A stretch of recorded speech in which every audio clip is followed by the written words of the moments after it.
have you know I worked long and hard on that flash screen. Days and days of effort went into making it. Days of effort.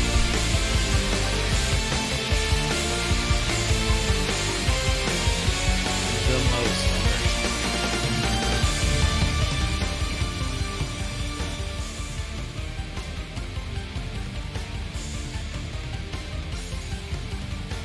You never know. We might not. Yeah, I mean, if the production value is there and people love the one that I've made, I totally leave that up. Totally up to the audience.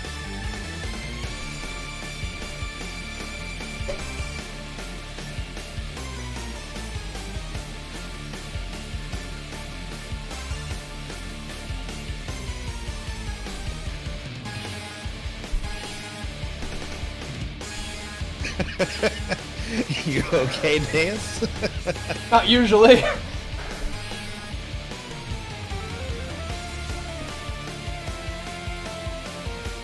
Alright.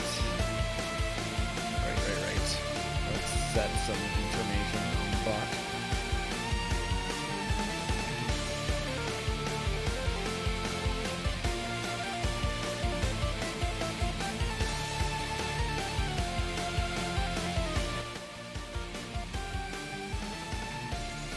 Welcome, GlenCon. Welcome, Los. Welcome, Raven. I mean, welcome, Rage, but, you know, let's see.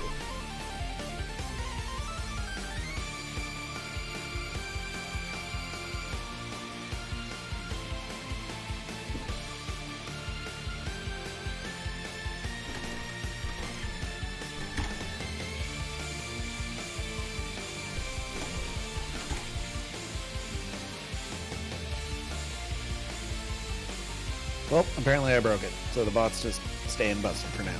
Excellent.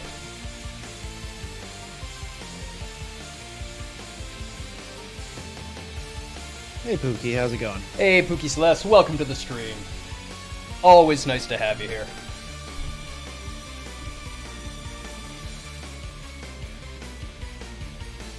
We have added an Etsy link right down there. If you want to check it out, there is some beautifully done work by Pookie. She does some really cool pixel work.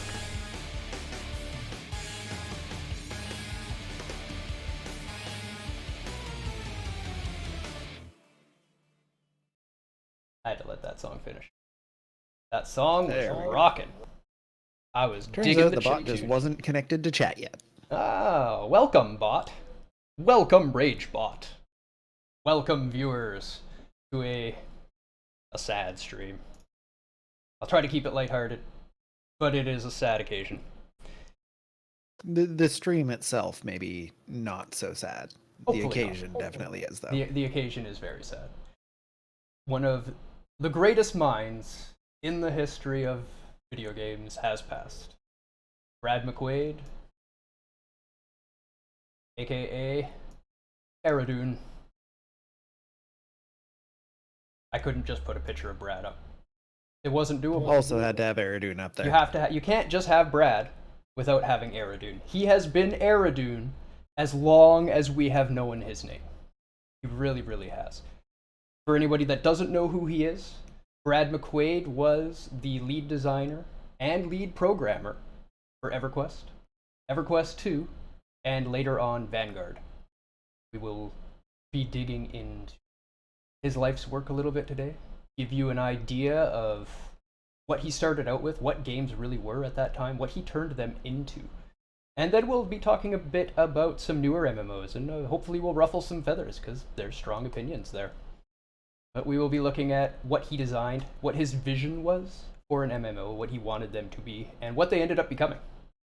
And first, real quick, I will also address the fact that there's a black hole right below Rage there, where we normally have a pseudo. Pseudo's fine, he's okay, he's alive, it's his birthday, and he's partying in LA. So happy birthday, Pseudo.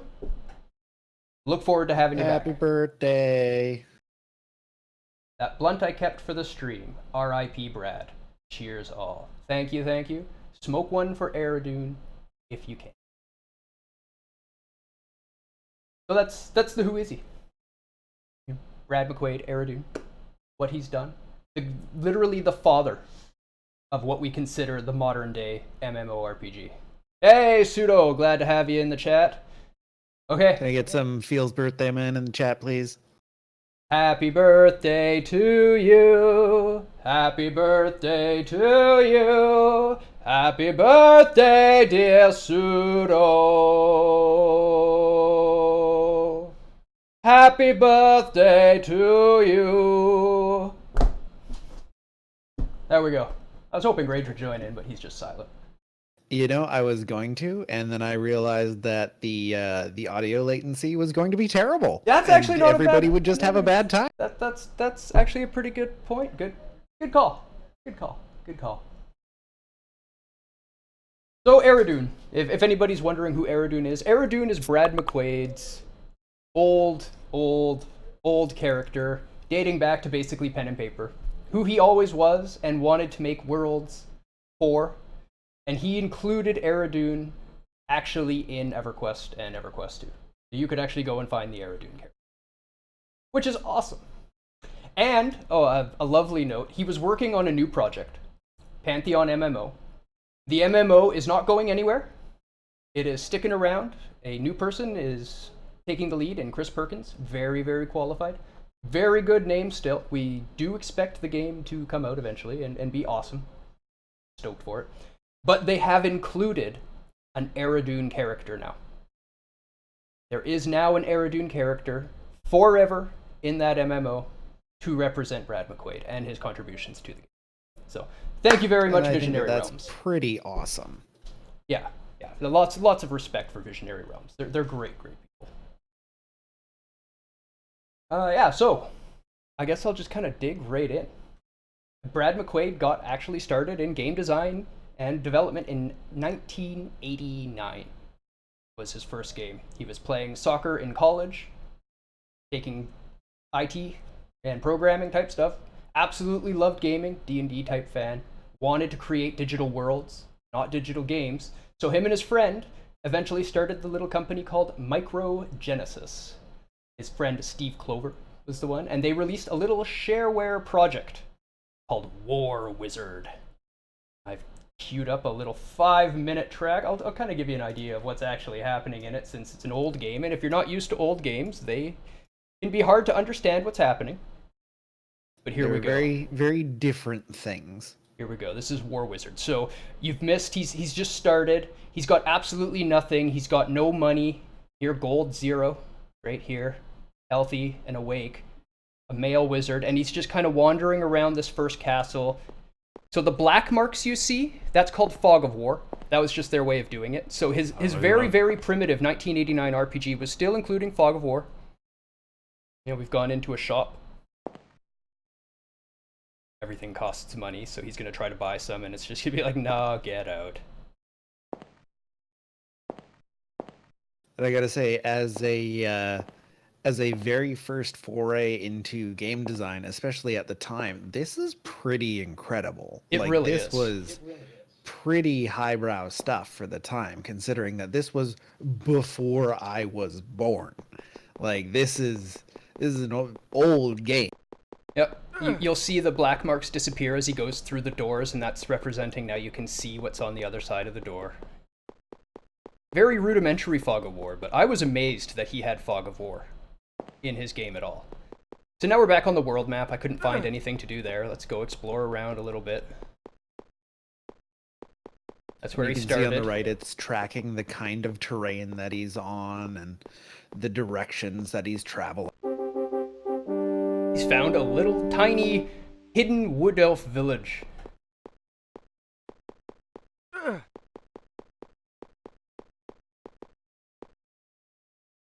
They sell lockpicks. Still too much gold.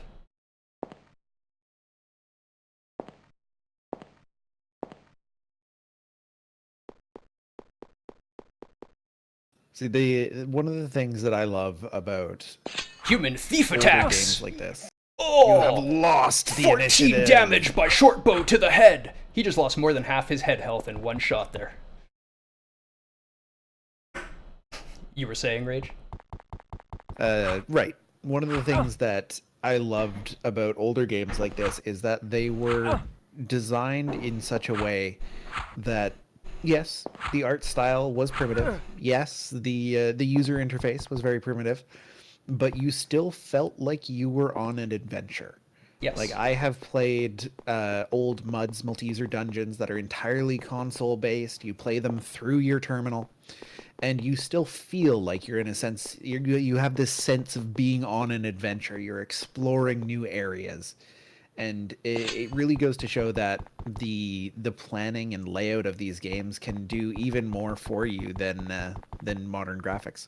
Yeah, I'm really glad you brought up the point of a mud, and I just want to point out. So he found that wood elf place, and the wood elves weren't friendly.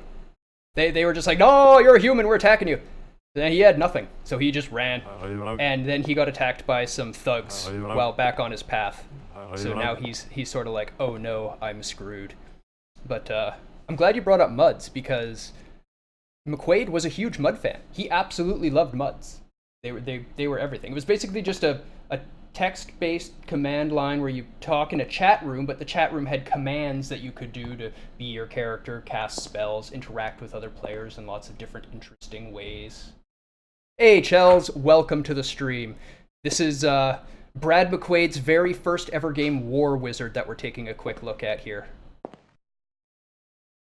I mean, the combat is clunky as hell, but I mean, it works, and there's depth. That's amazing. And then, yeah, his inspiration behind this whole game was to make a visual MUD type situation. That's the same sort of mentality that he brought with him when he went to do EverQuest. EverQuest was really just a 3D MUD. That was the whole origin of it. Yeah, I'm not sure if you know, Chels, but Brad McQuaid passed away about 3 weeks ago, middle of November. So this is a dedication to his work and his contributions to the video game world. And a little phrase that you said earlier that some folks may have missed is that Brad did not set out to make games. He set out to make worlds for characters to inhabit. And I think that that's a very important distinction. Yes. Yeah, it really epitomizes what the MMOs started as. That's why even modern MMOs, when they have a story, the story is usually pretty light. There we go. War Wizard has died. Game over. That is 1989 gaming right there. I found nothing. I stumbled into a town. It was hostile. They killed me. F. Version 2.2 not shareware. Yeah, so that was War Wizard. F's. Yes, F's for the wizard. F's for the wizard. So this game, you know, almost like it was fate, caught the attention of a guy named John Smedley, who worked for Sony Interactive Studios. And based on this game demo, Sony Interactive Studios hired McQuaid and Clover in '99, 10 years later, to work on an online role-playing game. And of course, for those that don't already know, that game would later be named EverQuest. Dun dun dun. Dun dun dun. And I mean it's dated still. And if you haven't seen old MMO play, this is going to be a little bit boring. But I will kind of explain what's going on here a little bit. So this is what he ended up making for his legacy. So this is it's a newer raid. I've never played a lot of EverQuest, so I had to do a little bit of homework, but this is one of the newer raids. You're watching from the point of a monk healing. And you'll see people getting up and sitting down all the time.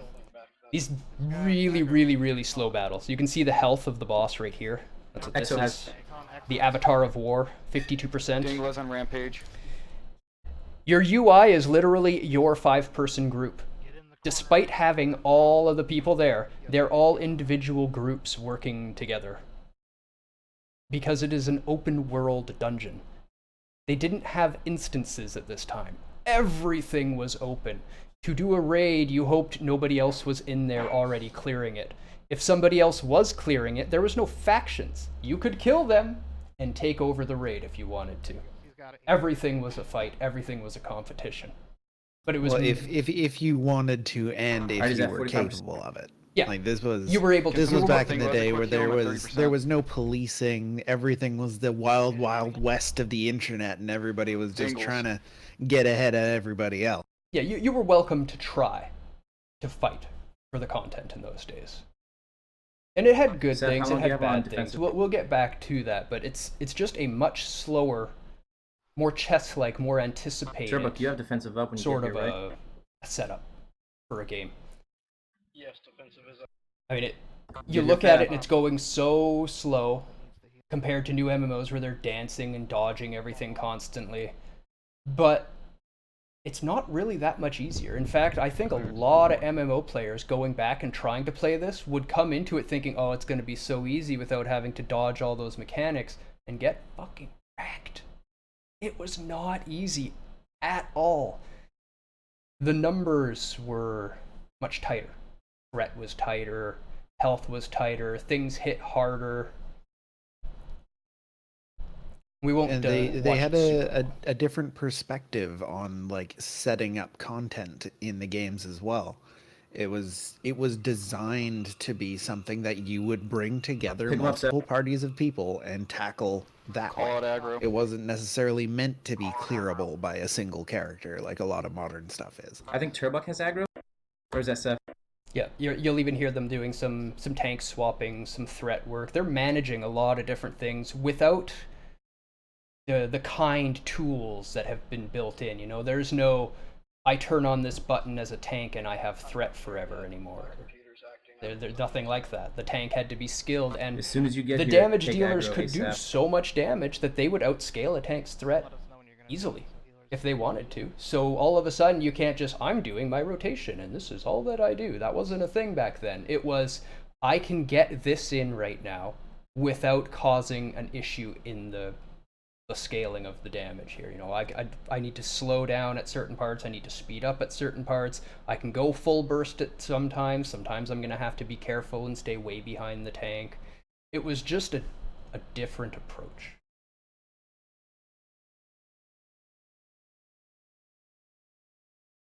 You can even see them typing messages as it goes on. That's how much slower it was at the time. I mean, this is pre-voice for when it first launched. So the speed also had to take into account people need to be able to communicate. This will be over one way or another in 2 minutes. And I don't believe at this time there was even the more rudimentary voice voice programs. Like there was no Discord back then. There was No. maybe Mumble if you were lucky. Yeah, Vent, He's I at think, 5%. would have been this one. I think Vent predated Mumble. This one Yeah, had whichever some one came voice first. still, but when the first EverQuest actually came out, there was less than that. Online gaming was not that massive yet. Oh my god. 99. It was for nerds like Turbuck, me. rush in. Yes. No, I'm fine. I'm not in yet. The 99 was Final Pull Fantasy him out of the 8, wall. Tony Hawk Pro Skater, Donkey Kong 64, the first Super Smash Brothers, Silent Hill. Nice.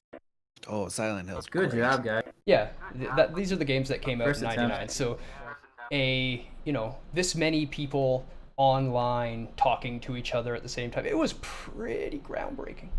Pretty groundbreaking when it came out. Something to behold. All right, so McQuaid was the project lead, like I said. He was the producer and the lead designer.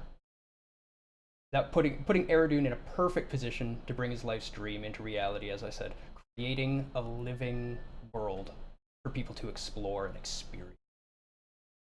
McQuaid was the project's. Aradune was instrumental in the game design of EverQuest, creating the content difficult enough to force players to work together. Approach to the game caused an instant sense of community. Players were helping each other because there was no other choice. There was no, oh, I know I don't really want to work with someone right now. I'm just gonna go out and solo some stuff. You go out and solo some stuff and you'll die. And then you lose experience. And then you de-level. You could de-level by dying. It was not cohesive to single play. 9 times out of 10, you would die by yourself. This creates community. That's where the community comes from. That's why people banded together into large groups. Because you had to.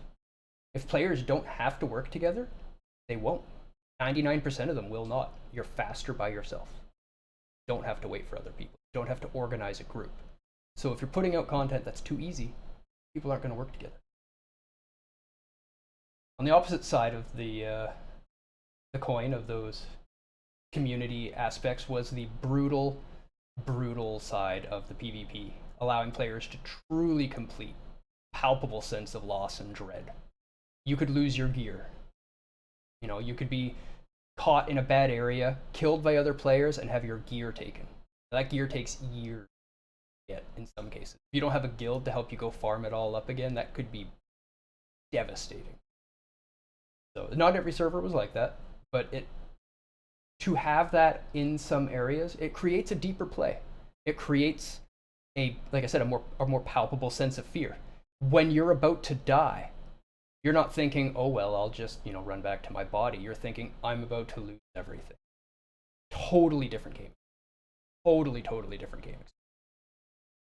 It really gives you a sense of consequence in the player versus player interactions, and like you could actually lose something from this. Gets your heart racing. You're thinking, oh, I worked so long and so hard to get this gear set that I'm wearing, and oh please, just don't take it from me. Don't take it from me.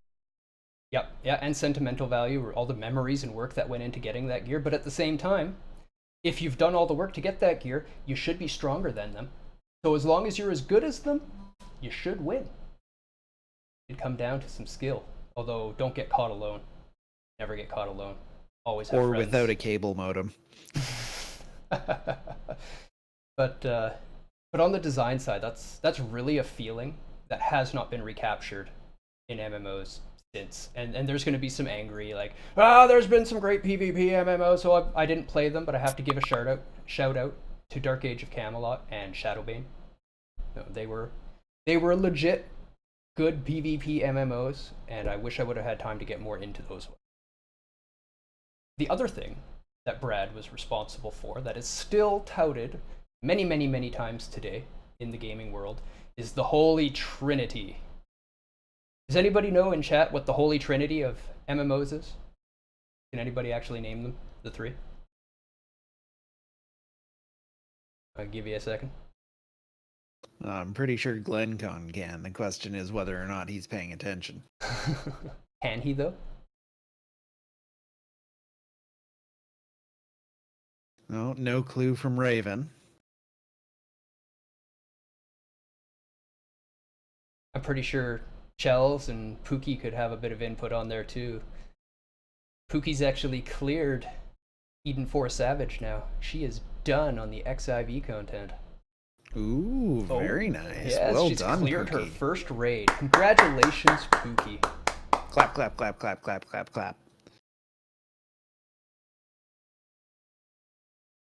All right, well, everybody knows tank. The tank is a main part. And everybody knows healer. So we have tank and heals. And the other part of the Holy Trinity is... And everybody out there screaming damage dealer or DPS is wrong.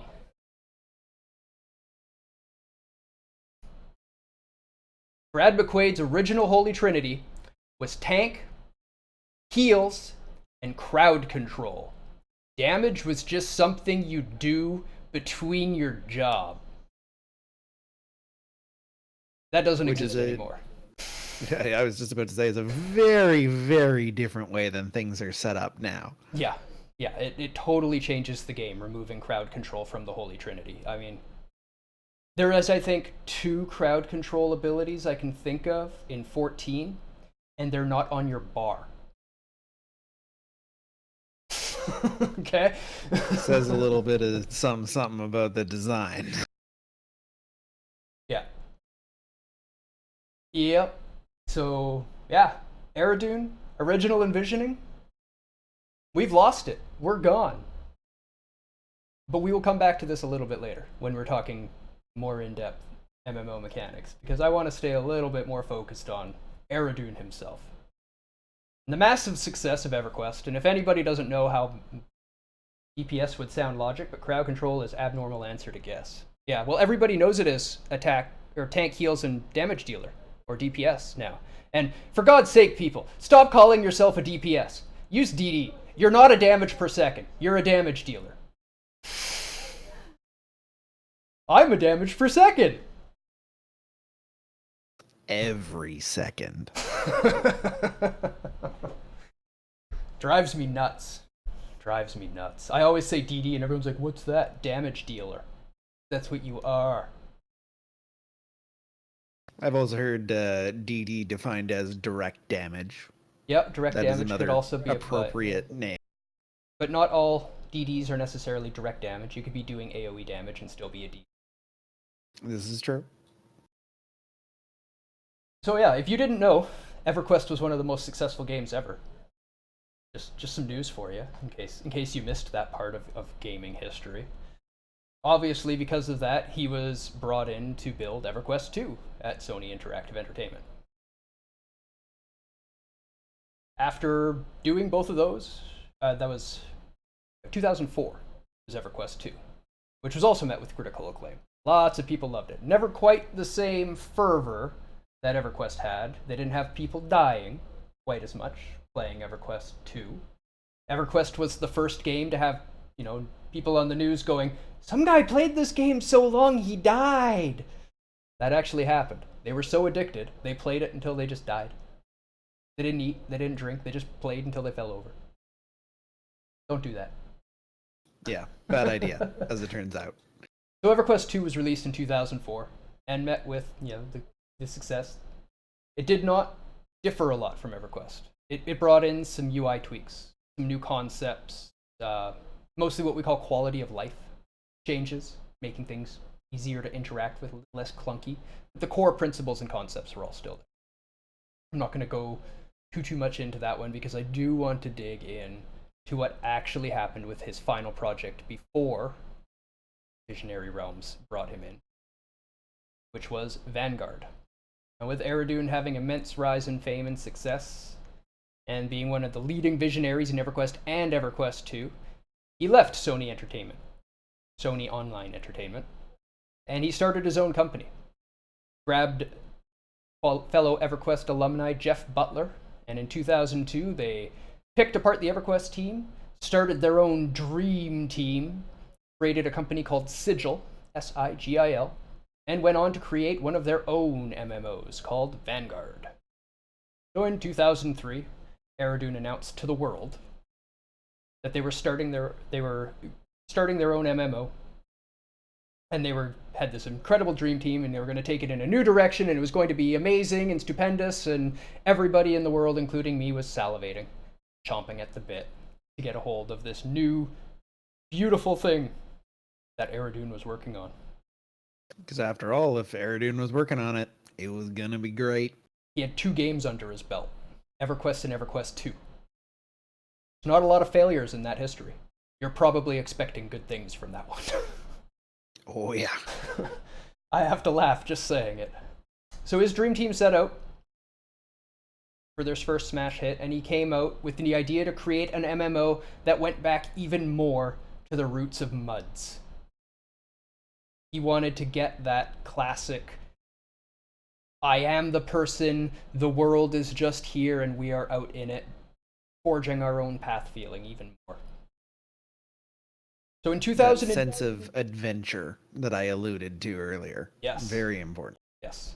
So in 2002, Microsoft signed on to be a co-publisher. And they funded them to the tune, I couldn't get an exact number, but it was between $30 and $40 million. 2002. That's a lot of money. That's a lot of $2002. That That's is a whole lot. of money. That is not an insignificant amount of the dollars for that era. In a later interview, McQuaid was quoted as saying that it was a mistake to not get all of the details of the agreement regarding the project in writing. They No gave kidding. them $30 to $40 million to make a game, and they were just like, yeah, we'll work it out. This was the deal that they had going on with that kind of money bouncing around. Imagine how much confidence Microsoft has in this team to be like, yeah, here's the money, we'll figure it out. Which I mean is nice and all, but that's not how one should conduct their business on either side of that equation. No, bad ideas. So 2004 rolls around, and massive overheaval happens at Microsoft at this time. Entire upper management rework, people shuffled everywhere, different people running everything. Suddenly, the software giant starts getting antsy that they've got $30-40 million sitting in this little company called Sigil that's never made a game before and is supposed to be doing something for them, and they're not seeing anything, so now they're coming to the company and we need to see some demos. We need to see some milestone reports. We haven't seen this demo yet. Can you get this to us? How far are you on this milestone? Is everything going okay? And they get real micromanaging, unfortunately.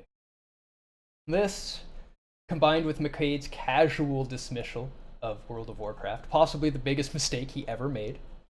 I mean, he casually dismissed it to the point where when he heard they were making it, he didn't even play it. He didn't care. He was like, whatever, mine's better.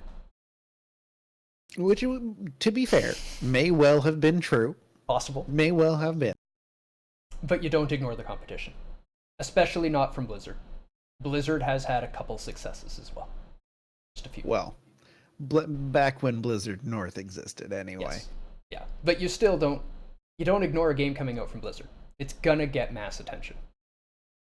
Period. So, this attitude caused relationships to become even more strained between Sigil and Microsoft, and the two companies actually began bickering, arguing, pointing fingers at each other, making demands, and there was just a huge divergence between the two companies, lasting until 2006, when Microsoft lost all desire to even make an MMO anymore and just pulled out of the project. They were like, it's not worth it. I mean, this is 2 years after World of Warcraft has come out now, remember. This is 2 years in the future after him rejecting World of Warcraft. If you were alive in that period, you know how big World of Warcraft became. So Microsoft is sitting here with $30 to $40 million in this Eridune MMO project, very PvP oriented, called Vanguard, going, we can't topple that giant. This isn't worth it. If we put any more money into this, it's just going to be a bigger loss. And they just said, no, we're done. We're done. We're out. Good luck. Well, McQuaid's not going to give up. So he started looking for funds elsewhere. And eventually, he found funding from none other than Sony Online Entertainment. His bosses and backers from before, the people that believed in him initially, but then decided they didn't want to let him make his game, so he went and make his own studio, and then it turns out they're paying for it anyway. Yep, they did end up coming around and funding it again. And Vanguard did launch. It did eventually launch January 30th, 2007, which Eridune admitted was at least 6 months before it should have launched. At least 6 months. The move was a forced decision by Sony Online, as it normally is. The publisher saying, we've put this money in there, we need this game out, we need to recoup some funds. Right? They wanted to reclaim the money that they had put into it themselves, and they didn't see it working out any better 6 months down the line. An extremely expensive project. It was getting rushed. Unfortunately, due to being rushed, the game was full of breaking bugs, lag, duping problems, which had devastated the economy, and if you've played an MMO, you understand how important a game economy is to the game. As soon as the economy gets destroyed, the game becomes nearly unplayable. It's very important to have a workable economy. And then it was also loaded with technical server issues, crashes, disconnections, network issues. It's not a good launch. In the Which realm is of exactly what happens when the publishers say, "But we need our money," yeah, and they don't let the people making the game finish the game. yeah, yeah, very very sad. And then you don't get your money back. Because with the combination of bugs, broken economy, connection issues, and the fact that they launched Vanguards 2 weeks after Burning Crusade came out. I did not know that that is when it launched, and that is a terrible decision. Arguably one of the worst marketing decisions ever made for the release of a game. And let's talk a little bit about Burning Crusade because it is directly relevant now. The very first expansion to the largest MMO ever hit. Everybody is buying this game. The servers were crashing. You couldn't even load all of the character models in the starting area. There was so many people playing that game when it launched. I tried. It took me like an hour to kill 2 mobs from the lag and the models not loading and chasing for them, and I literally went to sleep for 8 hours and waited for the clump to get ahead of me so I could level efficiently. Because otherwise the game's unplayable. You can't do it. Yeah, but it was incredible. Burning Crusade was the best expansion of the series. I don't necessarily think it was better than vanilla. I was a huge fan of the 40-man. It was a marked turn towards a new style of raid. They started getting a little more technical, a little more mechanics. The teams shrunk a little bit more. But they still had that, you still had to fight for threat. A DD could still blow the threat away if they ever really wanted to. Skill was a huge part of it. Itemization was very interesting. Like I remember having about 10 sets of gear for my tank in Burning Crusade, and I would use a different set on every boss because I need max health for the caster, and I need max mitigation for the guy that hits hard, and I need max block rating for the guy that needs a lot of threat because we need to blow him up quickly, and everything needed something different from me, so I had to be an adaptable tank. Much better. Which is, just a different style. It's still interesting. You're still doing things. It's just not what it was before. Yeah, I just didn't like the shrink in size. I loved leading the 40-man team. I don't know, there's just a rush that you get when you're shouting commands and 39 people are responding instantly in order to tackle this task. Quite fun. Quite fun. I look forward to another good MMO. We don't have any good MMOs. Fight me. Disagree? Disagree in the chat and I'll tell you why you're wrong.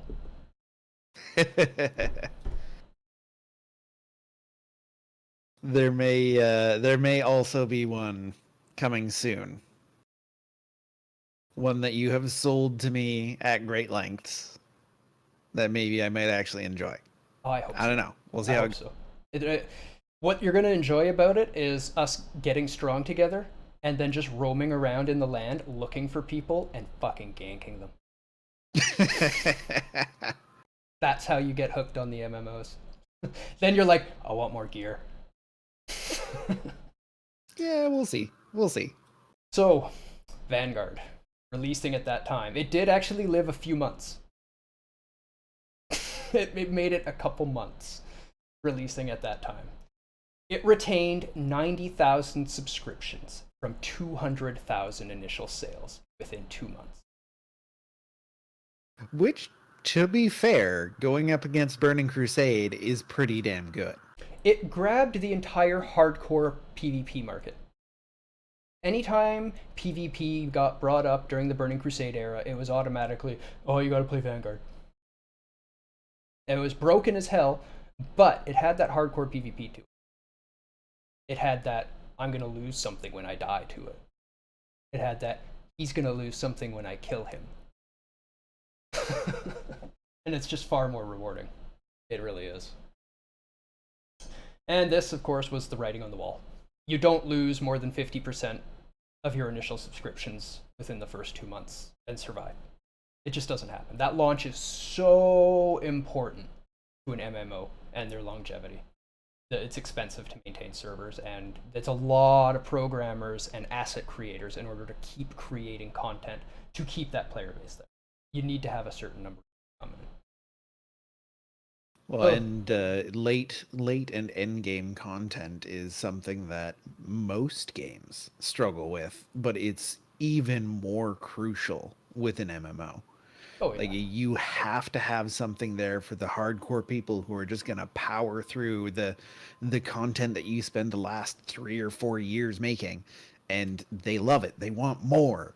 You gotta give them more. You know what the trick to creating content for those types of people is? Make it hard enough that they don't power through it in 3 hours.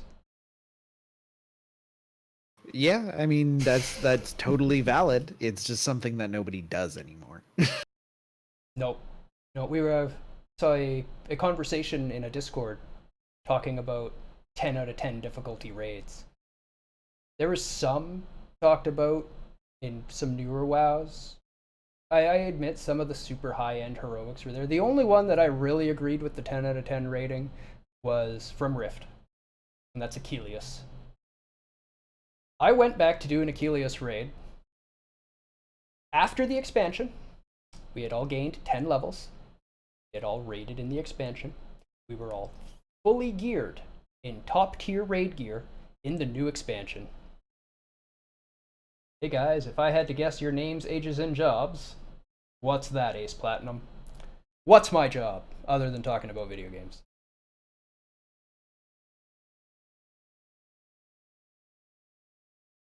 Hint? But It's in the description. on with you on with your point about Rift and how good its raids are. Yeah, the Achilles raid, with a full group of people, raid geared, decked out, quality people, quality players, knew how to play their class. We tried for over 2 hours, fully outgeared, 10 levels above the content. They didn't get it down. It was too difficult to just pick up and learn. The world first down of that one. Top is Earl, 49, works 2 jobs. One is a brothel manager, and the other side he stands at the top of water slides in his underwear saying, "Yep, next person." Bottom is Richard, 39, and a driving instructor. You know, I'm okay with driving instructor.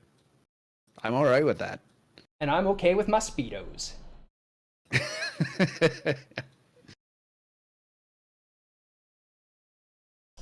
So yeah, the world first Achilles down. 6 months. 6 months for the world first down. 6 hours a day, 6 days a week is what the guild was doing. That's unreal content.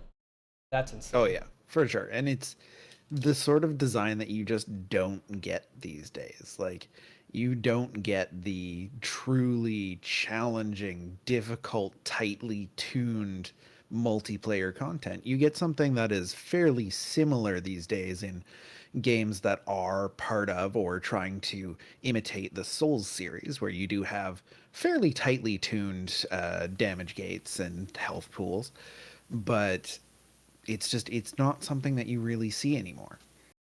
Yeah, it's very unfortunate. And on that same note, we'll jump right back into this one. I just had a little tiny bit on poor McQuaid left. So that, unfortunately, as we were talking about the 90,000 subscribers left, marked a sharp turn in the entire MMO market, causing companies not to want to fund any MMO that wasn't a WoW clone. WoW had, at this point, set the standard, set the tone, and if you weren't WoW or trying to be WoW, then you just weren't getting funded anymore. And this is really what we're suffering from now. Everything was just a shitty WoW clone for so long that there's no innovation left in this market. Nobody could put money into it and realistically expect to get money back. Even all the failures that we see are essentially WoW clones. There's 2 factions, PvP and PvE servers. Can't fight your own faction, you've got to work with them. You can't work with the other faction, you've got your own starting areas, you eventually get mingled together. There's a little bit of world PvP if you went to the PvP server, otherwise you guys go pick flowers together. That's about it. That's every MMO since then. That's all we ever get.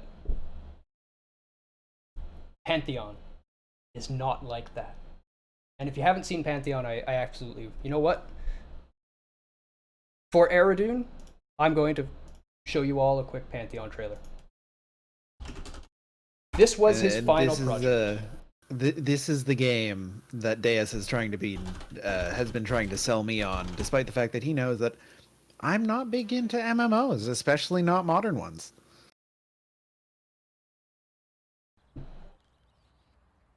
But he is so convinced that this is going to be an excellent game that I will just enjoy it anyway. It is going to be a slower game than most MMOs. This is hearkening back to the roots of an MMO. This is don't leave the town by yourself. This is losing experience on death. This is challenging content that even 2 or 3 people in the world encountering something will need to work together and coordinate. And I gotta say, it is very intriguing to me to have that sort of challenge presented in a multiplayer sort of setup, because I am a huge fan of the Souls and Bloodborne and Sekiro games by From Software. I very much appreciate their difficulty, their tuning. First of all, but it's not something that you see very often in a multiplayer setting, because it's something that often in a multiplayer setting is tuned so that everybody can get through it. Yeah. But like I was talking about earlier, now's a much better time to really dig into that. Let's really look at what happens in an MMO as content gets easier. Now, if you're playing a game and you're working on a problem and you can do it by yourself, and somebody else asks if you want to work together, do you want to work with them? No, I want to solve it. Yeah, exactly. You're going to want to play by yourself. Well, isn't this a multiplayer game? Why aren't we working together? Not anymore. Shouldn't we be working together in a multiplayer game? Well, you don't have to work together, so why would you bother? Right? As the content gets harder and harder and harder, you begin being forced to work together. Now maybe you might spend a few extra minutes in the town before you go out, saying, hey, I'm this level, would anyone like to work together? And maybe somebody's a couple levels lower than you and they're the only one available. You might decide, well, working with them is better than working with nobody, and go do maybe slightly easier material than you normally would with them that you still can't do by yourself. You begin meeting people. Because you've got this other person, you can go play your video games. Yeah. You might make a friend out of it. You had to do some slightly less content for a little bit, half an hour. Then a friend logs in that you know because you needed somebody to play with. And you met somebody that was your level that day. And you did well together and enjoyed their company. So you've added them to your friends. And now you've got a few. Now suddenly you encounter a dungeon. And you want to get a team together. Guess what? You've got a list of people you actually like in your friends list that you can talk to, and they'll be copacetic to going and doing content because they need people to play with too. They can't play by themselves either. It creates a very, very, very different experience. Very different experience. And this entire concept of community and working together is just destroyed and lost. In 14, which I've been playing on and off as a prime example, not only do you not need other people to do the content, you can't do the content with them. That will make you leave the party and do it yourself. What is this, an MSO? Massive single player online? That's what I've always called them. They're all MSOs to me. They're all just telling me to do it by myself. Do it by myself. Oh, you can't continue. You've got someone in your party. It's an MMO. It's a party. We're supposed to do things together. Let me do something with my party, for God's sake. It was so single player that even though the party is only 8 people, by the time I got to the end game and needed to put a party together because I was past the point where the game just pushes me into a party and lets me run along with 3 random people that we literally don't say 2 words to each other the entire time because the content is so easy, we don't need any coordination. We just go and do our job and we're fine. That's all well and good. Everybody can now experience this content. Everybody can level up. Everyone can get through the game. But then when I get to the end, I literally know nobody.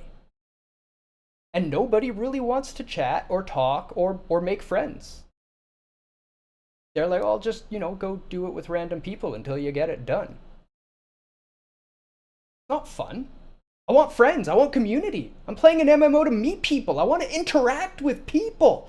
I want to lead a team. If I knew people, I could put the team together. I don't know anybody because of the way you've designed your game.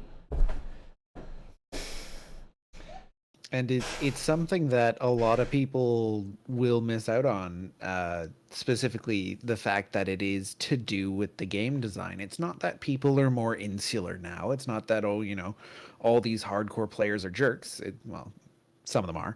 Elitist jerks, nonetheless. Exactly. But it's set up so that you will be given almost every opportunity to be able to do this content on your own, except for the fact that the numbers just don't add up. You do not have the right numbers to clear this on your own. And that's literally the only reason. They force you into a party because they're like, oh, right, we're supposed to be doing multiplayer. I guess at endgame we'll make you have to do a party with all of the people that you haven't met and don't know or have any sense of community with. Yeah, because it's a failure in the design of the game, not in the people play. Yes, because we used XIV as an example, Final Fantasy XIV, and I'm not saying Final Fantasy XIV is the only one guilty of this. It's not the only one guilty of this. Every MMO is guilty of what we were just talking about with watering down the content until the community is gone. Gone. But nor is Final Fantasy XIV a bad game. No, it's not a bad game. game. I played through quite a bit of it, and I enjoyed it. I thought the mechanics were fun. But while we're on the reason I stuck with it was because I already knew somebody who was playing the game. Yeah. While we're on its topic, I do want to address one of the big design issues that is going on with the game right now, and how it's relating to this watering down of not just the community, but now the character classes and the content itself. And it's very, very sad. And I'll explain what I mean by all this. People will say, oh, the new classes are so fun and everything, but okay, stick with me, and I'll use a couple examples of skills here. All right? The big problem that 14 has is they have more classes than they have space in a raid. And I've never seen another MMO do that. 25 people and 9 classes, 10 classes, you can get them all in there twice and have 5 extras. That's about where WoW is. All these choices and only spot for 8? Now, any XIV player who played heavily at the end of Stormblood will remember that if you were a white mage, you were ostracized. You were not allowed to play the game because your class was shit. It was just not the meta. You were not as good as the other 2. And because there's only room for 2 healers, as a party maker, I want to bring the 2 best healers. I don't want your shitty ass bringing my team down. Even if you're a good enough player to make up for that, I might not ever figure it out because most people aren't, and I'm not going to give all those people that chance. I don't have time to sift through 50 bad white mages, where even an average one is bad, to find that great one that deserves a spot in the raid. As a party manager, and will only be on par yeah. with the other healing class. Yeah, as a group manager, that's a waste of my time, a waste of the group's time, and we're going to not do well. It's negative, it's counter-indicated. So now that class is cut out. Okay, well, let's stick with that example. Let's look at White Mage, because one of my favorite abilities that shows this happening, and the homogenizing of this game over time, is the ability Protect. Now, if you played it at the very, very, very beginning of the game, Protect was a buff that White Mage got that did, I think, 20% reduced damage, and it was fucking awesome. It was so good that you always wanted to have a White Mage in your group. Now, they didn't really like this. Like I said, they wanted, well, If you always have to have it, one of the two is going to be getting left out a lot. So let's try to make this a little more even. So when the next expansion came out, they went, hey, we're going to take this and move it into a role skill. So now all healers have protect. There, right? Now everyone's happy, right? You're not left out? You're not left out? Good. Yeah, run with protect. So then the next expansion came out and they went, well, since you always have protect anyway, why don't we just remove it? Like, just something somebody has to turn on all the time. We'll just tune it to not use it. It seems like a logical course of action as you step through it that way. But if you step back and look at it and go, we just took a class that was unique and different with a fun skill, and in an attempt to make anything work, we just removed everything original and made it all the same so that any piece fits. Now you'll see the same thing happening with tanks. We've now got 4 tanks. We're only 2 of them in. Throughout the entire history of the game, Dragoons were left out initially because their damage sucked. X is left out because it can't keep up. Ninjas were, they were very utility, but you don't have a lot of spot for utility in an 8-man party, so for the most part, you want to take your black mages and monks and just blow them up with damage. You don't need utility. It's poor. Where if you had a bigger party, and you had spot to include all of these people in a nice big event, they could be unique. They could be niche. They could be different. They could have their own quirks and personalities to them, and the game isn't off-balanced by them being different. The difference is the holes in the design, so to speak, could be covered by other classes. You would have a reason to bring all of your classes rather than being forced into the meta, because currently class X is stronger than class Y, and if you're amazing at class Y, you could potentially be as good as an average class X, but why would I take that risk if I can find an amazing class X and it's just going to fly by you anyway? Yep, you saw the same thing in tanking at the beginning. The paladin was just the outright best. The warrior got more health to make up for the fact that the paladin had better mitigation. The warrior did more damage than the paladin. That's good. That's good design. You've got an off tank that can tank sometimes, but also double as a DD when he's not needed to tank. This allows you to play with your encounters. You don't need to have 2 tanks in every single encounter, which is where we're at now. And we'll get to why it's like that, but you could have difference in your encounter. You could have difference in your design. I could have this tank swap in and out for different roles. The paladin, if you had a paladin, he was always tanking. His damage was crap, but he took very little damage. He was easier to keep alive. It's more mana efficient if you're taking smaller numbers, because the heal will always be the same size. So the class mitigating the most damage requires the least mana to heal. That's how the math works. I see the gears rolling in your head there, Rage. Don't lose a sprocket, man! Don't lose a sprocket! Just smoke coming out of my ears. And because warriors were whining that, well, paladins are always the main tank, and we want to be able to be the main tank too. So they nerfed block, and they nerfed block, and they nerfed block, because the paladin was the only one with a shield, so we can't have block be good, otherwise the paladin's better than the tank. They tried giving warriors block for a while, and evening numbers out, paladin were still better, and now what they've done is they've given paladin spells, jacked up our damage so that our damage does the same as a warrior, evened out our health so we have about the same amount of health now, and jacked up the mitigation on the warrior so that they can slot in for a paladin anytime they want. The only real advantage is that the paladin can move without stutter stepping and fighting the engine when he moves a mob without breaking his rotation. But it's basically just boiled down to a DD rotation for any tank class now. And you turn on your threat stance and you're just a DD. You're just figuring out what coat of paint you want to have on your tank. Yeah. Because it's all the same. Yeah. And then they're still fighting with all the issues of DD. We need to make Bard better because Dancer is too good of a buffer and nobody wants Bards. We need to up the damage on these classes because they only want to take the class with the best damage. And it's not a good way to design your game, guys. Stop it. Just stop. Just stop trying to make everything the same and just let things be broken and let us work different teams. If everything was evenly broken and everything different, at least maybe we'd get different strategies for bosses. Yep. You might have to switch out party lineup, halfway through a raid or something. Well, they don't want that either, but there is no such thing as halfway through a raid. Each raid is just one fight now. There's not even trash.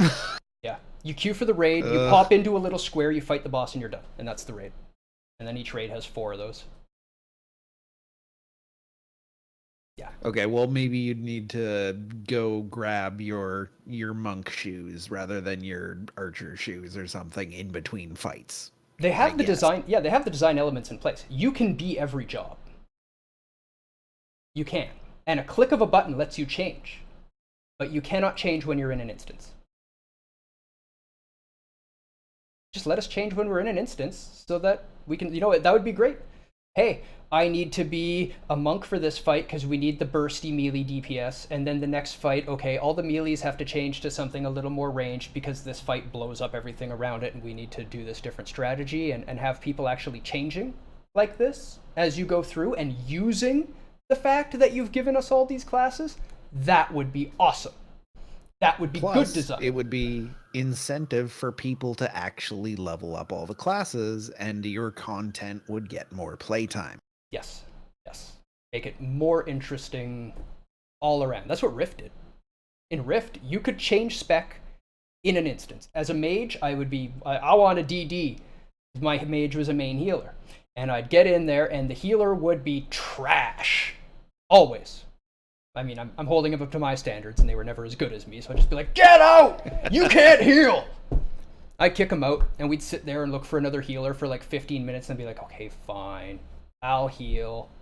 Just recruit a new DD. And in 2 seconds, we've got a new DD from the queue in the party, and I'm swapped to a healer, and we roll through the dungeon without having to stop.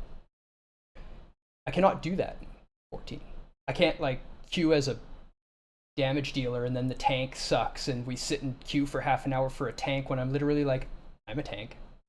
I could tank this right now. Can you please let me tank this game because I'm tired of sitting here? No, sorry, you queued as a damage dealer. You've got to stay that. Which is, fine, I guess, if you don't really want people rolling in with parties of all damage dealers, but let your users shoot themselves in the foot.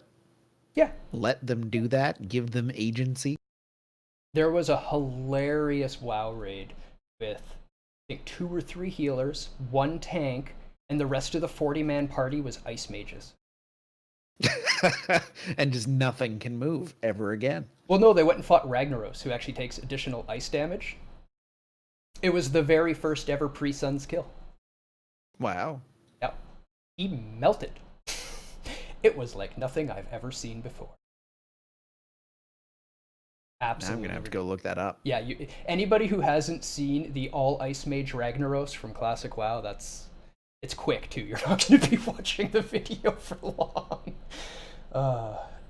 But yeah, we've ragged on 14 a fair bit here. So I will talk about something I love about the game. Its crafting system. Crafting system was so cool. I love it. It's time consuming. It's skill based. People will say it's luck based. It's not luck based. There are percentages, but it is a skill to know the rotation in order to create enough chances that the percentage doesn't matter. It averages out. It doesn't matter if you're missing. You're still going to succeed 9 out of 10 times on an item, and every once in a while you will fuck up. Nobody's perfect. Even in the real world, you're going to make mistakes when you're crafting things. It happens. Yeah, it was just, but because of that time-based nature, not everybody does it. It's a large investment in the game, but it'll make you a ton of money if you do it. It's well done. It's a time-consuming, skill-based craft that is profitable and worthwhile to invest in. And I don't see that very often now. That is my favorite part of that game. Hands down. Hands down. Sorry about those. I am on call, technically. Doing 2 jobs right now. Alright, the next thing I wanted to address was the loss of CC, which we talked about a little bit earlier. So when we're talking about the older games being harder, so in a newer MMO, you're going to run out, you're going to AoE 5, 6, 7 things, you're going to group them all up, and then people are going to blow them up and chop them down. And sure, there might be a little bit of skill, but it's all AoE centric, basically. The whole thing is just AoE, AoE, AoE. Back in the day, there was a lot more single target skills. The reason is that one mob that I'm pulling might be hitting me for a quarter of my health per swing. The white damage was far, far, far, far more substantial in older MMOs. By white damage, so for anyone that doesn't know MMOs, white damage is your normal attack. So you just right-click something, and every 1, 2, 3 seconds, depending on your weapon, you go huh, and do a normal swing and deal your weapon damage. That was fairly high damage back in the day. And then your abilities, when you hit them, you've got this pop-up text. To show the damage, white would pop up with that attack, and then yellow would pop up with your special attacks. So white damage was your normal melee, sit there and hit them damage. That was significant. If you're pulling 3 or 4 things, you're going to be taking so much damage that they can't heal you fast enough to keep you up. So then, especially not if they're all targeting you. Yeah, which they should be if you're the tank, because if they're doing a quarter of your health, they're doing 3/4 of everyone else's health, and they don't want to be getting hit by that. So now you're like, well, okay, so we have to do it slower, we have to pull smaller, fine, whatever. But then you come up to the pull, and the next pull is 5 things.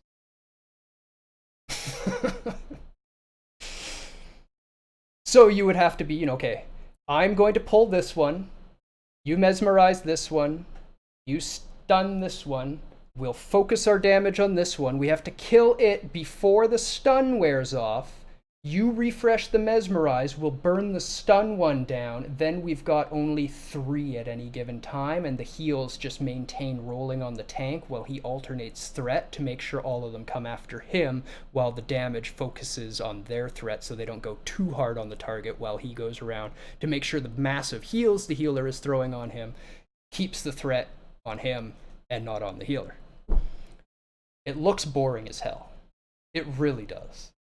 But it's just so much more interesting and engaging to actually play. You have to pay a lot of attention. And I'll use a Souls reference for Rage, because he'll appreciate this one. It's like playing Zelda and fighting the first enemies, and playing Dark Souls and fighting the first enemies. You're going to remember the Dark Souls enemies a lot more than you remember the Zelda enemies, because you had to pay attention to every nuanced aspect on that enemy, or he killed you. Doesn't matter that it's the first enemy. You don't run up and press 2 buttons and it dies. You have to do something, or you die. You remember that a lot better. Yep, absolutely. And it's something that I'm really looking forward to in some of the upcoming games that we're planning on checking out. Because like you said, the memorable content is the stuff you have to work for. It's the stuff you have to invest time in. You have to grow skills. But like, you explaining how threat works to somebody, yeah, it sounds a little bit like balancing a spreadsheet, but that's an understanding that only comes from having put that time in to be able to understand how the system works so that you can optimally move through very challenging content. I mean, it does sound like it, but to put it into a comparison, comparing balancing threat in real time in the Rage to balancing a spreadsheet is sort of like comparing soccer or hockey to doing geometry. Yeah, exactly. It still is technically all geometric math when they're kicking a ball or shooting a puck and it's bouncing off boards. But people aren't, those players aren't doing geometry in their head. It's a much more intuitive thing. They've got a skill for what they're doing. They understand what's required in certain situations. The math isn't actually a thing they're doing. 1 second, sorry.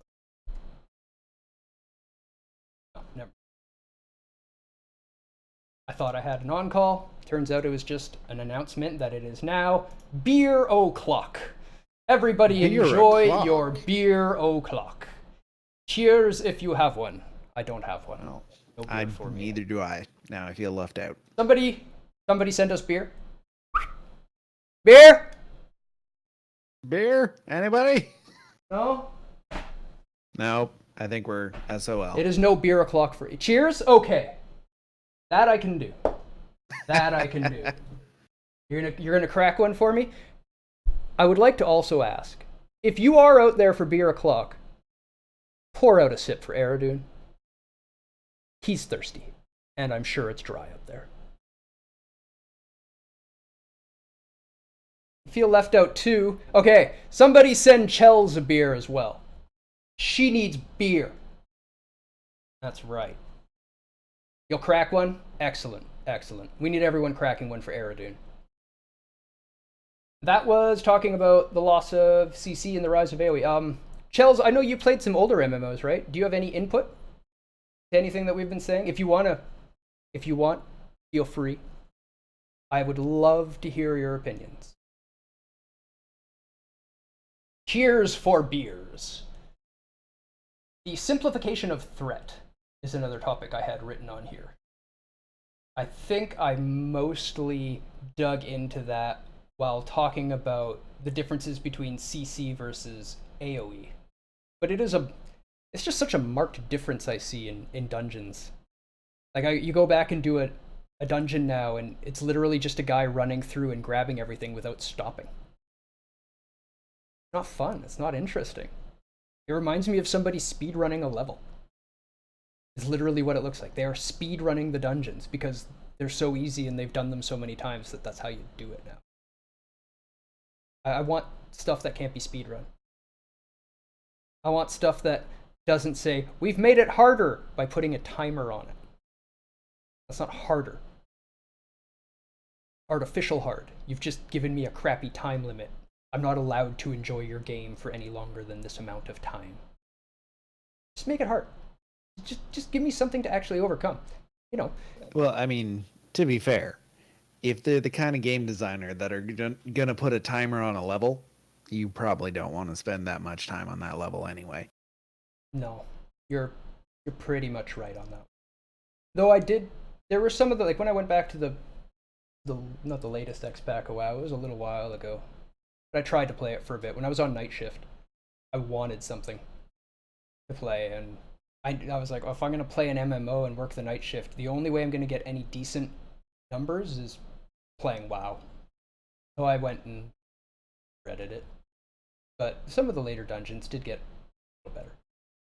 I only played WoW for maybe 20 and moved to Final Fantasy 14. And I've played the free MMO. I can't think of it, but I've played 14 the most, more than everything else I did. Okay. Are you going to be checking out Pantheon MMO with us? Because that one's going to be fun. It's looking really good. I want to check it out, and I don't even like MMOs. They don't even have a mini-map in it. There's Which no I think mini-map. is fabulous. Yep, you can get lost. When you hit map and pull it up, it's like an old-style map showing you where things are related to each other. If you don't know where you are, you're screwed. Yeah. All they give you for orientation is if people are in your party. Oh, if it was on PS, yeah, it is unfortunately going to be computer only. But yeah, the only orientation they provide is around the name of each person in your party is a little compass which points to which direction they are from you. That's all you get. You can find your party. That's about it. Yeah. That's all I got. And I absolutely love that. You know, before long, you're going to know these maps intimately in your head because that's the only way for you to know them. You've got to know. It's going to be home field advantage. If you're in an area that another person doesn't know, you can run them off a cliff. You can do stuff they don't expect. That's something that you see in level design in action games and adventure games a lot, is they'll take away your minimap. They'll take away your breadcrumbs. They'll take away your quest markers. well, maybe not the quest markers, but they won't have the path that shows you where the quest is, and it makes you feel more invested in the world you're in. It makes the world feel alive. Like, again, this concept of a sense of adventure that is missing from so many games these days. And then you'll stumble across like this moonlit clearing in the middle of nowhere, and you're wow, you get this moment of wonder that is missing from Discovery. video games because you're just on a rail following these quests all the time. Yep.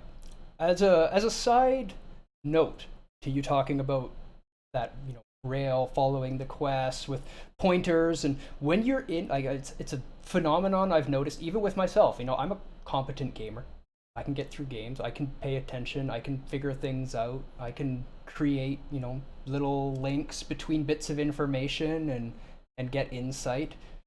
But when I'm playing a game that guides me to everything and tells me everything, and then suddenly there's a bug and the quest marker's in the wrong place, and I've got to figure out where the hell I'm supposed to go, I'm lost. I don't know what to do anymore. Its hand-holding has failed, and even though I'm a competent gamer, I've been handheld throughout the entire game, so I'm just throw my hands in there like, I don't know. And then you close it and go play something better. I'm honestly not sure if that is a product of the hand-holding through the game conditioning a player to rely on it, or the level design itself leaning on that hand-holding so hard as a crutch that the level design is now uncompletable without aids to the player. I think it's a little bit on both sides of that, honestly. Like, think about some of the games that we've played recently that didn't have quest markers. Like Sekiro, for instance. It's like amazing game with these super cool landscapes, and you get lost and you can't figure out where you're going, and it's great. It's amazing. But when you play, I don't know, what have we played recently with lots of hand holding?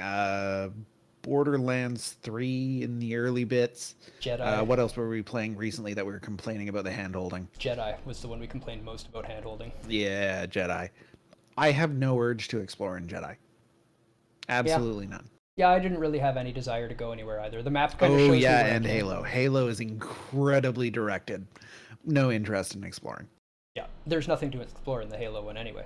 At least the Jedi Fallen Order gave you some incentive to explore, but the incentive was cosmetics. And you just kind of go, meh.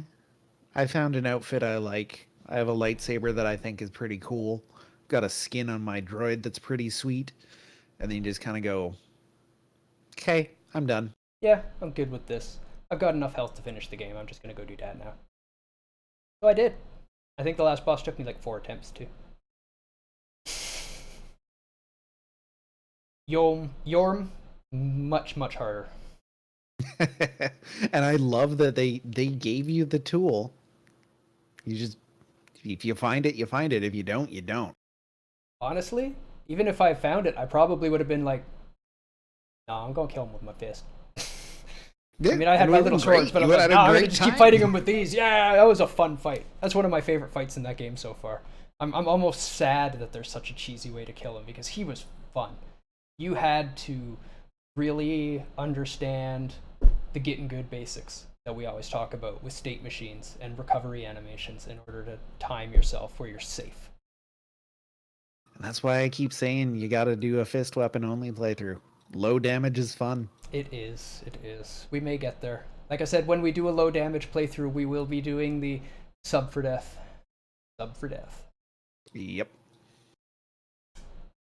The loss of community with the watering down of the content. We have talked about that. I think we've almost beaten it. But it's a little sad. bit. It is just sad. Another thing that I see happening more and more is the world map in MMOs is going away. Like it's meaningless. Why do we even have it anymore? The PvP is all in arenas, battlegrounds. The dungeons are all instanced. Raids are all instanced. There's nothing left to do in the world map.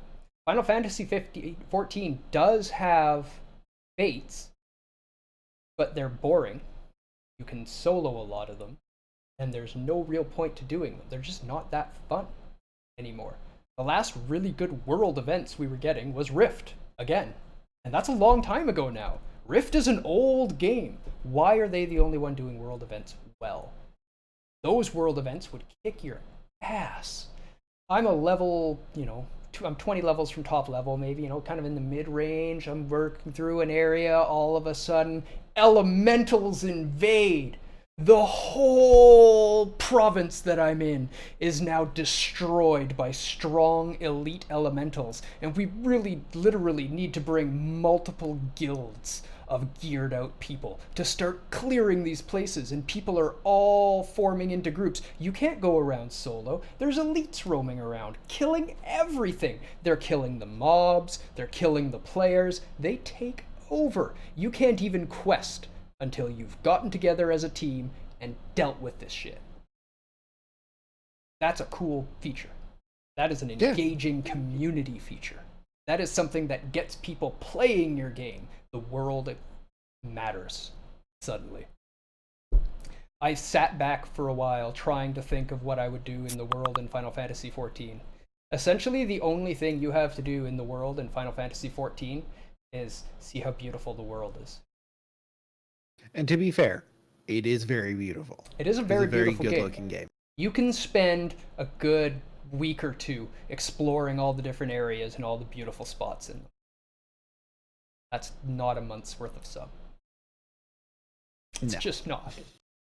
No, it needs more. And I'm not even sure what I would do to fix it. I think 14 is just its beast, and it's always going to be its beast. I don't think these problems can ever be fixed in it. Just through the nature of the game. They've designed it to be for that audience. You have a wonderful evening, Chels. Have a great one. And the loss of PvP niche games. This might end up being a shorter stream today. Later, Chels. The loss of PvP niche games in order to cater to a mainstream audience. And it's not just PvP niche games, it's niche MMOs in general. Because of WoW, and because of WoW's staggering dominance and so many companies losing money, these people are afraid to cater to the niche. So when they bring out their WoW clones, they try to make it a true WoW clone. Well, the problem with a WoW clone is we don't need a WoW clone because we have WoW. Don't need a clone of it. But guess what? There is a massive amount of MMO players out there like me who hate WoW and are tired of easy content and want a community. There's enough of us out there that if you make a niche game to give us what we want, we will play it. We will buy it. You might not have WoW's numbers, but you don't need WoW's numbers to make a decent MMO. You don't. No. And it doesn't need to be as big as WoW.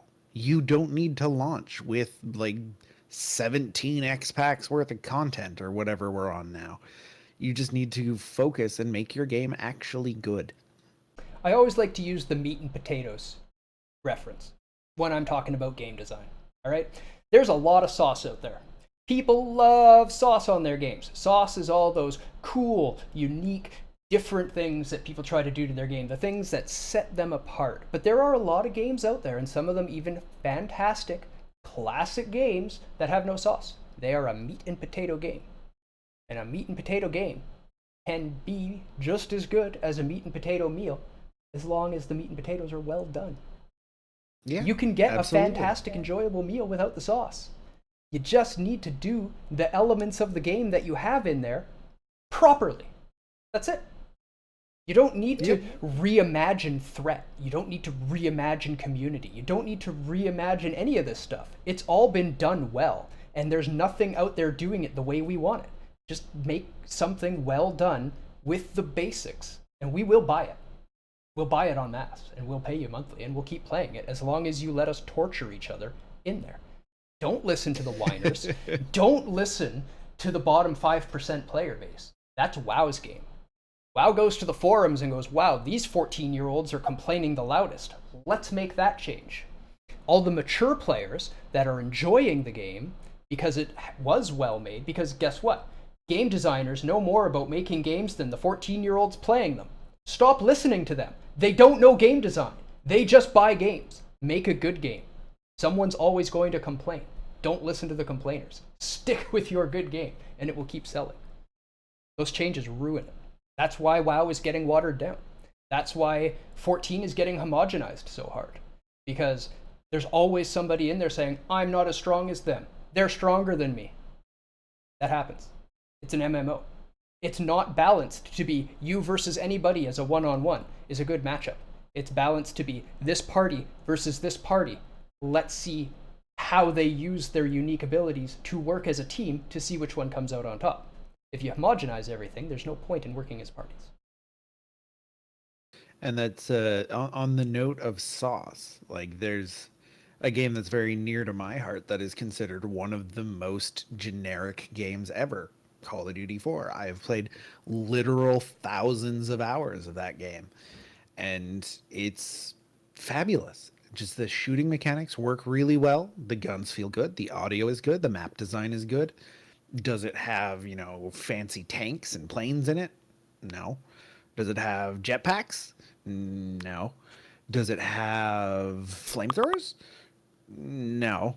Does it have grenades at least? Well, yeah, okay, it's got grenades. It's got a couple of different kinds of grenades, but that's it. It's a very basic shooter, and it just does what it set out to do very, very well. And it is by far the shooter that I have played the most.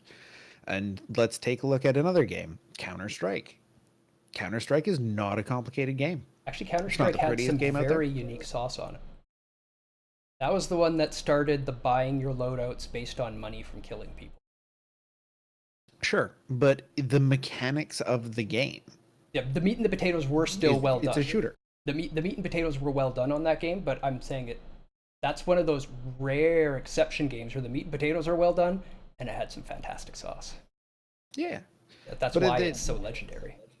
At its core, and the formula hasn't changed for nearly 2 decades now. I'd say close to 30 years. You buy your guns and then you click on people's heads. That's how you do it. That's all you do. And it's just really good at doing that. Yep. Meat and potatoes being well done in the game is what we want. That's it. I mean, I'm gonna go off on Rift for a while because I love that game. Just so much. That game is my heart when it comes to MMOs. That one also had the meat and potatoes. Perfect. Threat was tight, but focused. But then the sauce. So the sauce in that game was the build system. Oh, I love it. Sorry, I had to reminisce there for a second. It was just so. I mean, I'm not going to bore you with all the nitty gritty details of it. I could probably talk forever on it, but you had 7 specs on demand that you could swap to instantly, as long as you're not in combat. Doesn't matter if you're in an instance in the world map. Just click, done. You've swapped. You've changed. You're set up. You're good to go. And their level design, their encounter design, was built to use this. So in your 20-man party, 25-man, I think it was 20. So in your 20-man party, you've got the first fight where you need 2 or 3 healers and 1 tank, and all the damage is on the tank, but he takes a lot, so all 2 or 3 healers need to be dedicated, focusing him. And then there's a tight damage limit, so the rest of your party has to be all damage dealers. And they've got to be putting up some pretty good numbers usually to keep up. And then you get to the next boss, and now it's a long, slow, drawn-out, timed encounter about surviving. Not so much about damage. So suddenly you've got 8 healers, and 2 tanks, and 10 damage dealers. And every healer you can scrape up is now focused on this task. And it just allowed for so much variance and creativity. When we were world like doing world top tier content. We finished world third on their second raid, and the 3 strategies for the world 3 first downs of that boss were all different. That's how dynamic the game was. Even world firsts competing to each other all did it a different way, and we wouldn't share anything. It was sacrilegious at the time for you to stream a progression raid in Rift. You could not give away your group composition. You could not tell people what you were doing. You could not help them with your strategy. That was like IP material. And it was a bannable offense. If you streamed your content, if you gave away those secrets, you get kicked out of the guild. You can't come anymore. Yep. No, quite literally, you would be out of the guild before you can blink. Well, we are. I mean, I don't have a lot I really want to talk about MMOs. We are a little short. We can talk about anything you guys like, or we can just talk about games randomly between the 2 of us. What would you like to hear? Also, R.I.P. Brad. I'm just gonna slide off for a second. Pay no attention to the man behind the curtain. And he's gone. Just like that. He disappeared.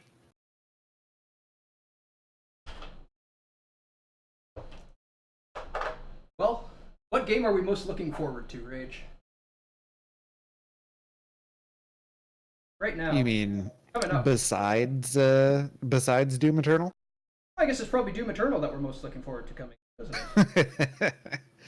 I am anticipating that game to no end, and it's very much one of those meat and potatoes sort of games. Yeah, it absolutely. has a little bit of sauce in the power-ups, but just the meat and the potatoes are so good. Yeah, I mean, the power-up is a super basic mechanic, and yet at the same time, it feels so good. I love the Berserk power-up and tearing demons in half with my bare hands. Now the real question is, where did he get the bare hands? I'm gonna let that one sink in. But oh,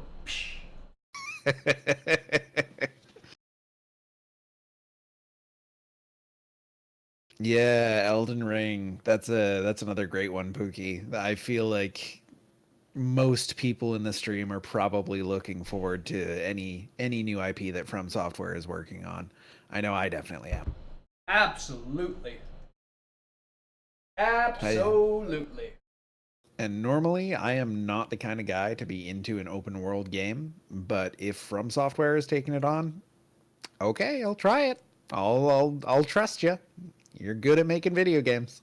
An open world has been done well by games. Not like it can't be done well. It just normally isn't. Yeah, it is unfortunately very uncommon.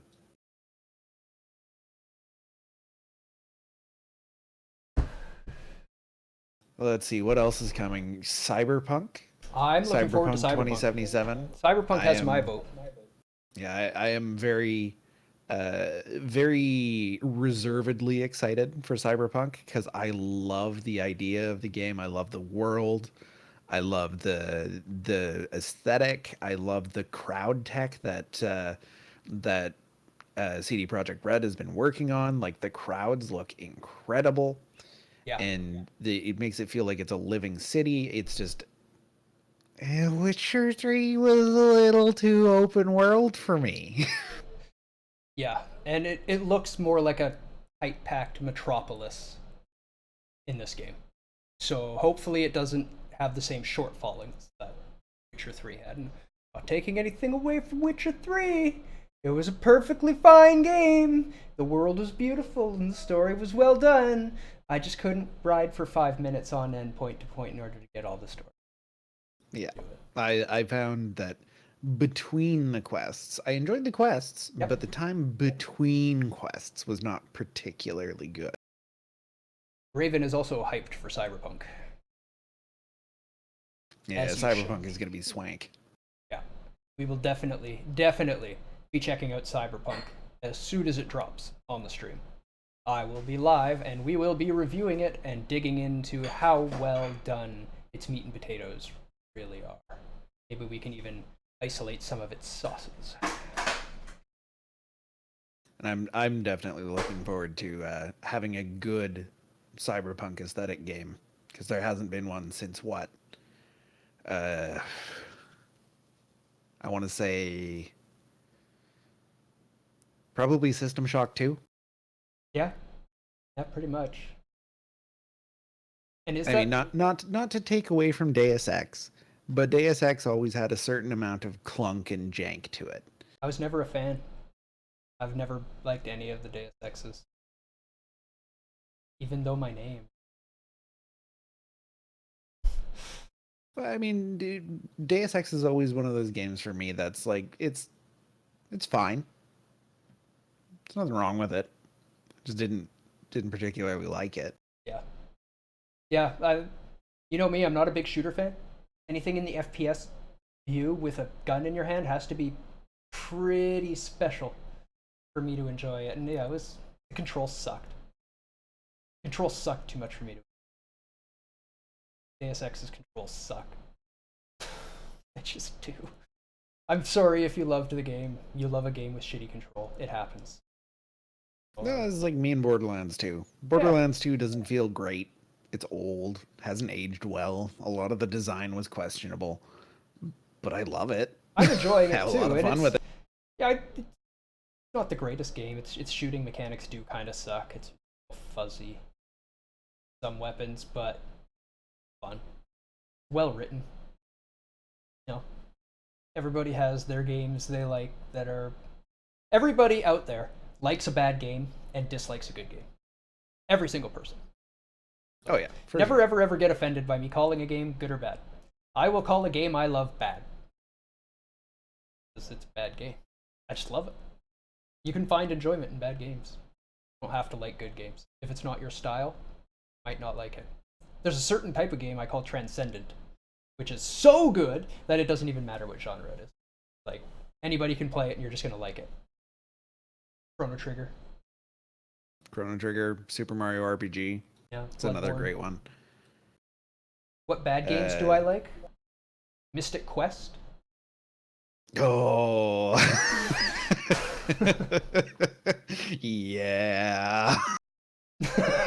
Yeah, it is. It's a pretty bad game. I still love it, but it's a pretty bad game.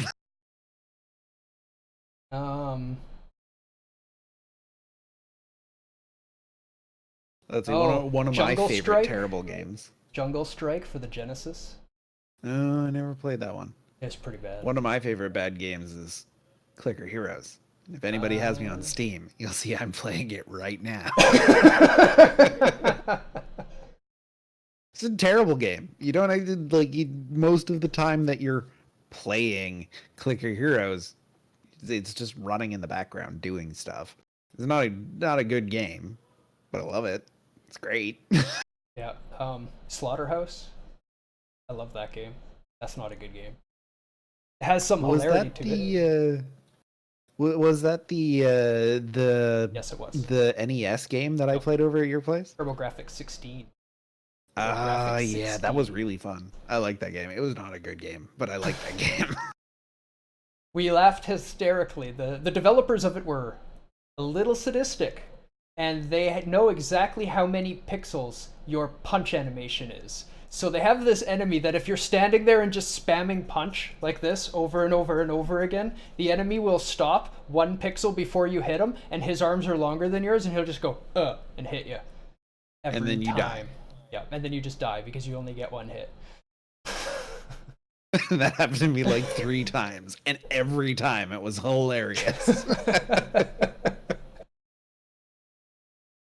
Although, one of my favorite mechanics in that game is that you could dive kick projectiles out of the air, and that was badass. And you could kick them into things to hurt them. Yeah. I remember you kicking the knife to death. Yeah, that was great. What bad games do I like? I'll give you a quick rundown. I'm scrolling through my Steam library here, seeing about which terrible games I really love. Most of mine are probably like little tiny games. I play a lot of Flash games, idle games. Yes, I love bad movies. Anything with lots of Bad blood movies are and gore. fantastic. I love the blood and gore. Herschel Gordon Lewis. I recommend anything by Herschel Gordon Lewis if you've never checked him out. He's from back in the days when gore was a comedy. So it's like very black comedy with just over the top excessive blood gore everywhere. Hilarious. I've found a whole nother genre of games that most people won't admit they like, and I love the really terrible ones. The visual novels. I love me a trashy visual novel. One of my favorite things. Just the trashier the better. Just really terrible romance. I don't know if I can be your friend anymore, man. Um, yeah, a lot of RPGs, I would say. RPGs and Flash games are my weaknesses. Seventh Saga, not a good game. Loved it, No.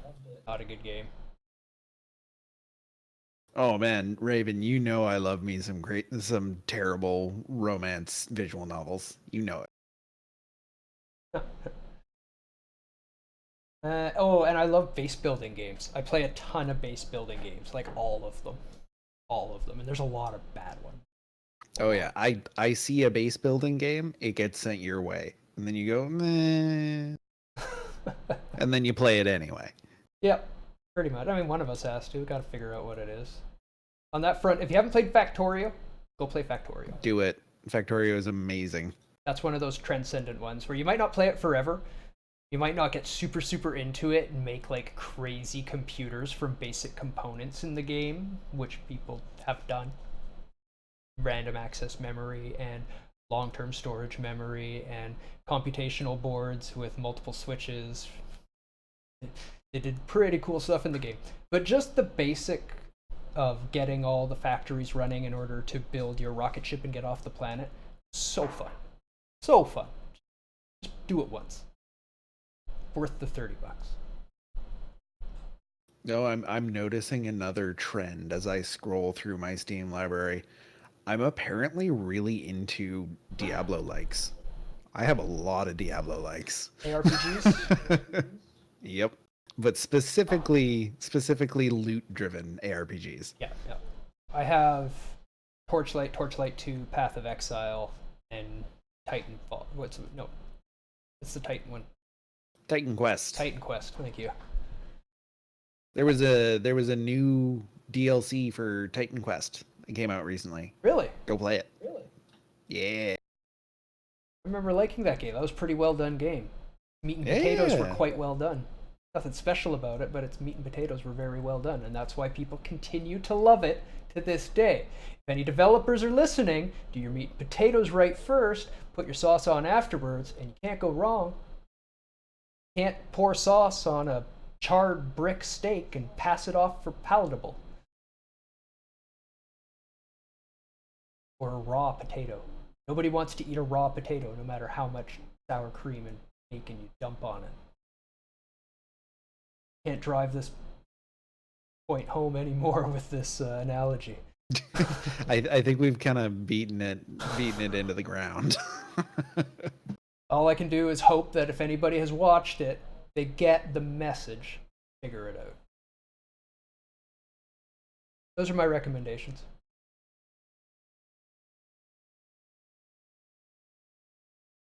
I don't mind calling it a little short. We can play some games online if you want. In memory of Aradune, let's do up some games together. Let's do a little bit of multiplayer exploring of a virtual world, I think. Sounds like exactly what he would want. All right. I guess we'll call this stream here. I will fire up my stream on the other side, and we can get a multi-Twitch set up so that people can watch from both perspectives. Sounds So I'd just like to say fun. thank you. Thank you, everybody, for joining us today. Thank you for joining in the discussion when you did. Oh, I took them down just a little too early. R.I.P. Eridune.